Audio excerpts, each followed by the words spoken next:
जय श्री कृष्ण दोस्तों। आज हम गीता जी का दूसरे अध्याय का महत्व और लाभ लेकर आए हैं। दूसरे नवरात्रे पे दूसरे अध्याय का महत्व। हिंदू धर्म के पवित्र ग्रंथों में से एक श्री गीता जी में कुल 18 अध्याय हैं। हर अध्याय के व्यक्ति अपने जीवन की कई समस्याओं का समाधान पा सकता है।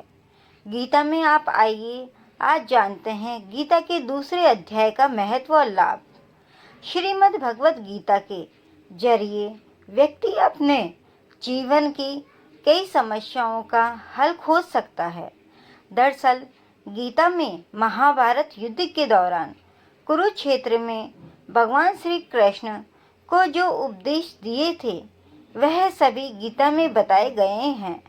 श्रीमद् भगवत गीता पवित्र ग्रंथों में से एक है। गीता में ज्ञान, भक्ति और कर्म योग को बहुत ही अच्छे ढंग से समझाया गया है। तो आइए जानते हैं गीता के दूसरे अध्याय का महत्व और लाभ। लेकिन उससे पहले दोस्तों, आप हमारे चैनल को लाइक, शेयर एंड सब्सक्राइब अवश्य कर दें और उसके बाद आगे के अध्याय का महत्व सुनें। गीता के दूसरे अध्याय का महत्व। श्री नारायण जी बोले, हे लक्ष्मी, दक्षिण देश में एक पूर्ण नाम नगर था।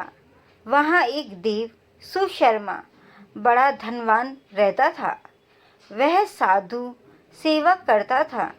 जब साधु सेवा करते हुए बहुत दिन बीते तब एक बार नाम ब्रह्मचारी आया जिसकी सुशर्मा ने बहुत सेवा की और विनय किया कि हे संत जी, कृपा मुझे श्री नारायण जी के पाने का ज्ञानोपदेश करो। तब ब्रह्मचारी बोले, मैं तुझे गीता के दूसरे अध्याय का पाठ सुनाता हूँ। देव सुशर्मा ने कहा कि गीता जी के दूसरे अध्याय को सुनने से कोई आगे भी मुक्त हुआ है? बाल ने कहा, मैं तुझे प्राचीन कथा सुनाता हूँ। एक अयाली वन में बकरियां चराता था और मैं वहाँ भजन करता था। एक दिन रात के समय अयाली बकरी लेकर घर को जा रहा था। मार्ग में एक सिंह बैठा था। एक बकरी सबसे आगे आती देखकर सिंह भाग गया। तब अयाली ने ये देख बड़ा आश्चर्यचकित हुआ और मैं भी वहाँ खड़ा हुआ। उस चरवाहा ने मुझे देखकर कहा, मैंने यह आश्चर्य देखा कि बकरी को देखकर शेर डरकर भाग गया। अतः तुम त्रिकालज्ञ हो, यानी तुम आगे पीछे सबको जानने वाले हो, तो यह वृत्तांत मुझे सुनाओ। संत ने कहा, हे अयाली, मैं तुझे पिछली वार्ता सुनाता हूँ। यह बकरी पिछले जन्म में डायन थी। जब उसका पति मर गया तब यह बड़ी डायन हो गई। जिस सुंदर बच्चे को देखती उसे ही खा लेती थी। शेर पिछले जन्म में फंदक था। वह पक्षी पकड़ने के लिए जंगल में गया। ये डायन भी वहाँ पहुँच गई। डायन ने उस फंदक अर्थात शिकारी को खा लिया।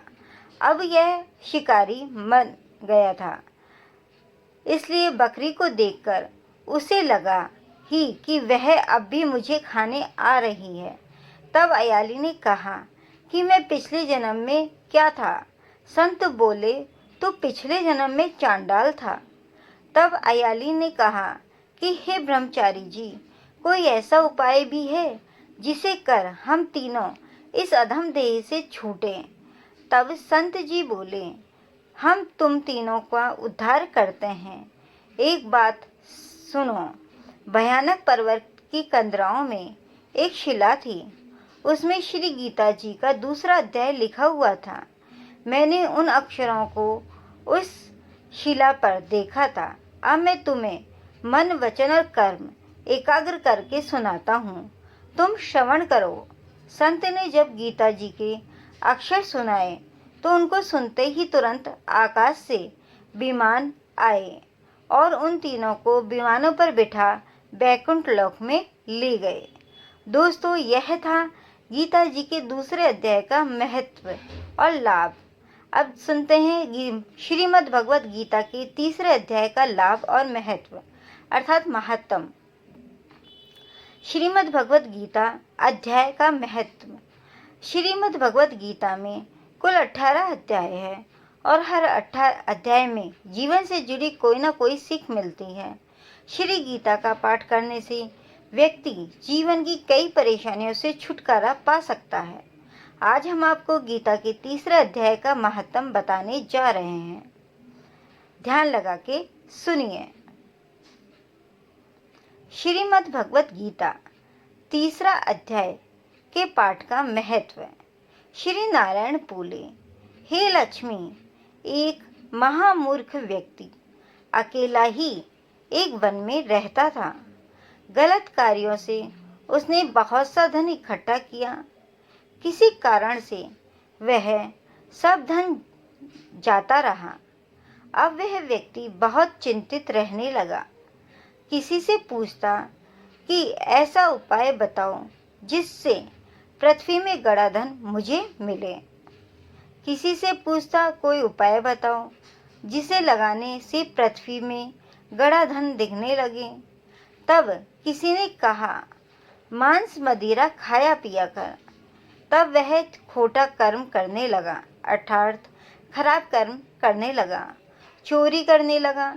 एक दिन धन की लालसा कर चोरी करने गया। मार्ग में चोरों ने उसे मार दिया। तदंतर उसने प्रेत की योनि पाई। उस प्रेत योनि में उसे बड़ा दुख हुआ। वह एक वट वृक्ष पर 7 दिन चिल्लाया करता कि कोई ऐसा भी है जो मुझे इस अधम देह से छुड़ावे। कुछ समय बाद उसकी पत्नी जो गर्भवती थी, उसने एक पुत्र को जन्म दिया। जब उसका पुत्र बड़ा हुआ तो एक दिन अपनी माता से उसने पूछा, मेरा पिता क्या व्यापार करता था और उसका देहांत किस प्रकार हुआ? उसने अपनी माता से पूछा। तब उसकी माता ने बताया कि हे बेटे, तेरे पिता के पास बहुत धन था, वह सब यूं ही जाता रहा। वह धन के चले जाने से बहुत चिंतित रहने लगा।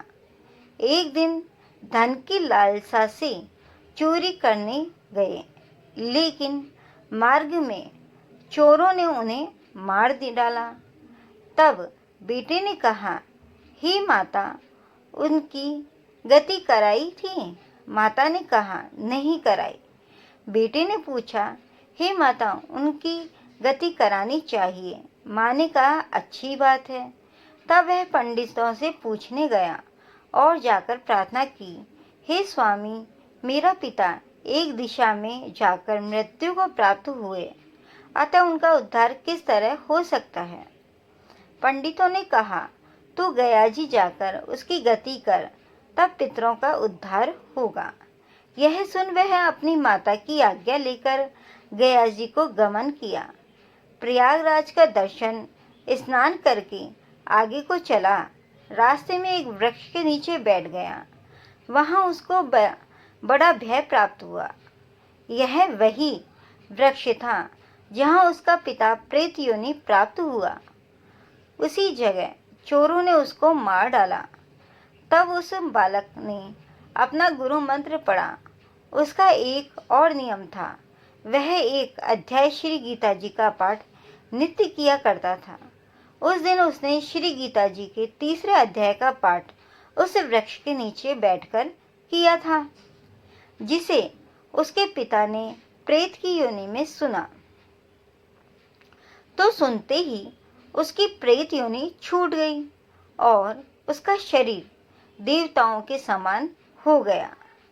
स्वर्ग से विमान आए और वह विमान पर चढ़कर पुत्र के सामने आया और आशीर्वाद देकर कहा, हे पुत्र, मैं तेरा पिता हूँ जो मरकर प्रेत हुआ था। तेरे इस पाठ करने से मुझे देवताओं के समान शरीर मिला है। अब मेरा उद्धार हुआ है और तेरी कृपा से मैं स्वर्ग को जा रहा हूँ। अब तू गया जी को अपनी खुशी से जा।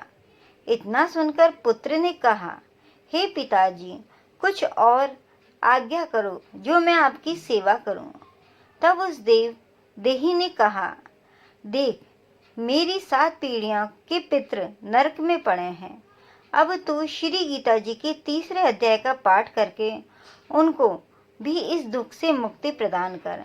इतना वचन कहकर जब वह स्वर्ग को चले गए, तब इस बालकर ने वहीं पर पुनः गीता जी के 3रे अध्याय का पाठ किया और सब पितरों को उसका पुण्य देकर वैकुंठगामी किया। जो प्राणी श्री गीता जी का पाठ करता है या सुनता है, उसका फल कहाँ तक कहने में नहीं आ सकता।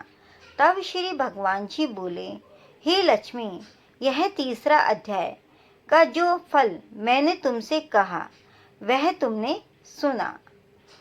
दोस्तों, यह था गीता जी के 3रे अध्याय का महत्व और लाभ। आपको ये महत्व और लाभ जानकर कैसा लगा तो कमेंट बॉक्स में जाकर कमेंट जरूर करना।